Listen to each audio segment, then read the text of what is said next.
Je vous présente les triangles après la peinture chrome. Le process dégraissage après époxy, une base noire et enfin la peinture effet chrome. Pour info, j'ai tout commandé sur le site Peinture Voiture. Personnellement, je suis très satisfait du résultat, donc je vous la conseille.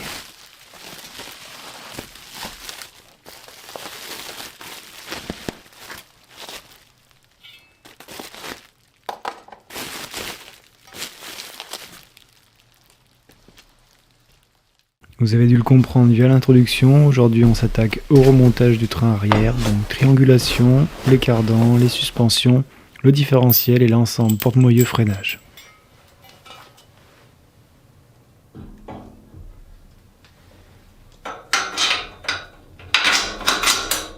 Comme vous pouvez le voir, ça rentre sans forcer entre les tubes verticaux, c'est très important pour ne pas exploser la peinture. Je suis pas arrivé à ce résultat grâce à mon talent ou à la chance, mais simplement avant peinture en meulant les cylindres afin d'obtenir un ajustement parfait.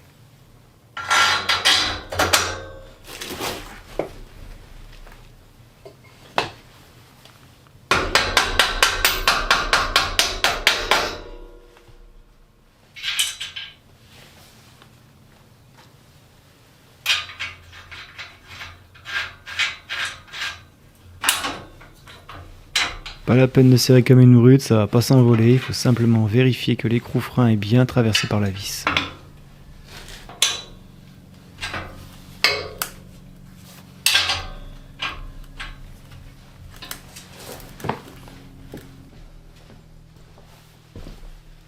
C'est l'occasion de faire le point sur ces suspensions arrière, elles proviennent d'une monoplace qui a réellement roulé dans les années 60-70. C'est vraiment de belles pièces, malheureusement je dois les avoir depuis bien 10 ans, donc j'ai plus les photos.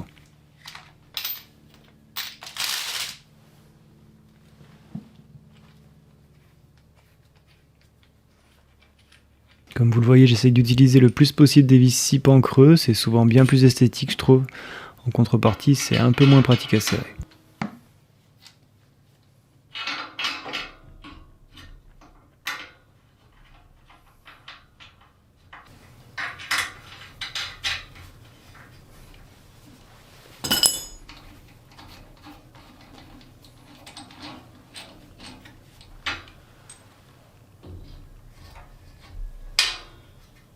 Pour ce qui est de la résistance, j'aime bien prendre du 10,9 plutôt que 8,8. Je me dis que c'est un entre-deux et c'est pas beaucoup plus cher. N'hésitez pas à me dire ce que vous en pensez.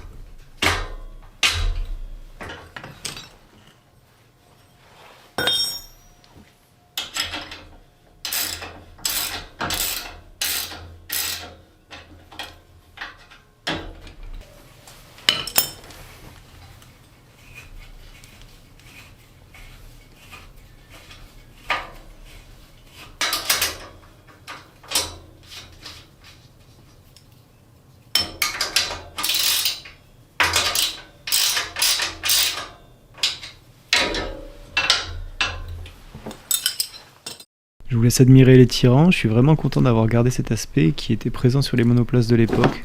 Ça ajoute beaucoup de charme je trouve. Les puristes diront bien sûr qu'il fallait faire de même sur les triangles inférieurs, mais ce montage me rassure.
Sur un montage comme celui-là, on comprend aisément que la vis 6 pans creux est bien plus appropriée.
Cette chape en alu faite sur mesure, c'est vraiment une belle pièce. Merci Fred au passage.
Alors là, la difficulté, c'est bien sûr le poids, mais aussi le fait qu'il faut entrer le cardan dans le moyeu gauche, et de préférence sans exploser la peinture.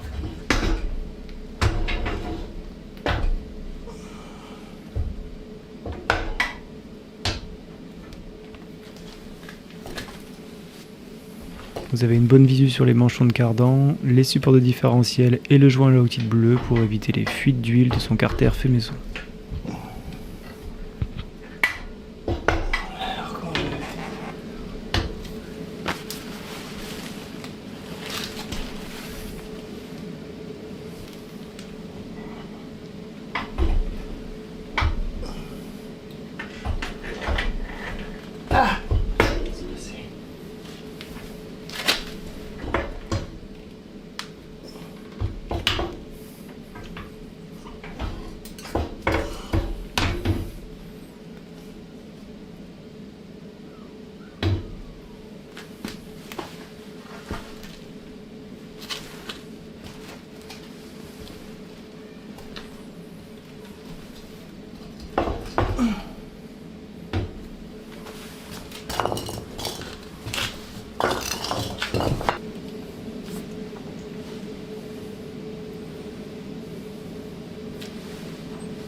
Comme je suis sympa, je vous dispense du remontage en vitesse réelle du côté droit.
Ah oui, à chaque vidéo vous aurez un truc de merde dans ce genre, donc faut y être préparé. Allez, on attaque en n'oubliant pas de fixer le différentiel, je préfère pas imaginer le résultat si on oublie cette étape. J'ai soudé des places sous les tubes car j'ai besoin de bien serrer et sur un tube ça peut très vite plier.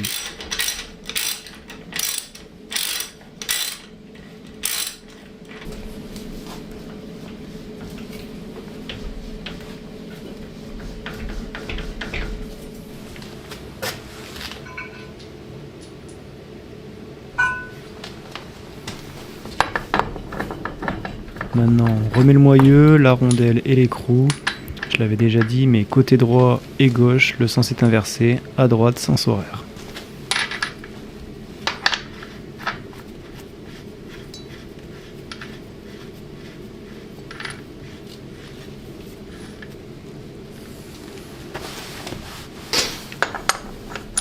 Bien sûr, il faudra le serrer à fond lorsque le pneu sera monté.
Et voilà, ça sera tout pour aujourd'hui, j'espère que vous avez apprécié cet épisode. Si c'est le cas, dites-le moi en commentaire, c'est très motivant et c'est toujours un plaisir d'échanger avec vous.